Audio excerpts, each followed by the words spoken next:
हाय सांगमाने आज आमे प्रस्तुत करिबा ओडिया स्टाइल पटल आलू तरकारी।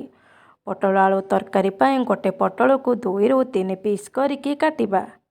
पटल काटी साइला परे आलू आनिबा। आलू को छोट छोट पीस करिकी काटिबा। आलू को काटी साइला परे गैस टी ऑन करिकी कढ़ाई गरम करिबा।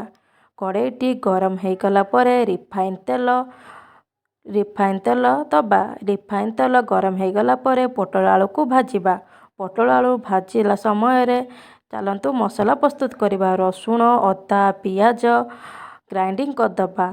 ता भितर आम पटल आलूटी नाल पूरा हेकी भजा हो जाइछि। गोटे प्लेट को पटल आलू को काढ़ी दबा। काढ़ी साइला परे किछि रिफाइन तेल देकी टिके चीनी पकेइबा। चीनी हो गला परे तेजपत्र गोटे दबा। तेजपत्र हो गला परे पियाज पकेइबा। पियाज तापर टमाटर दबा। टमाटर हो गला परे तापर अदा रसुण पेस्ट दबा। अदा रसुण पेस्ट हो गला परे लंका गुंड जीरा गुंड हळदी गुंड धनिया गुंड मेथी पत्र देकी किछि समय पई मसला को तेल बाहरिबा पर्यंत कसिबा।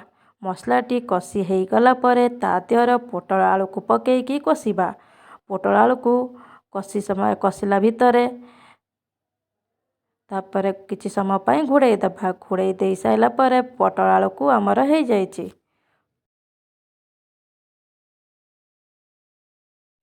पटल आलूटी कषा हो साइला परे आमे किछि गरम करिकी पानी रखिथिबा। गरम पानी पटल आलू देहर दबा। पटल आलू को तापर किछि समय पर्यंत घोड़ाईकी रखिबा।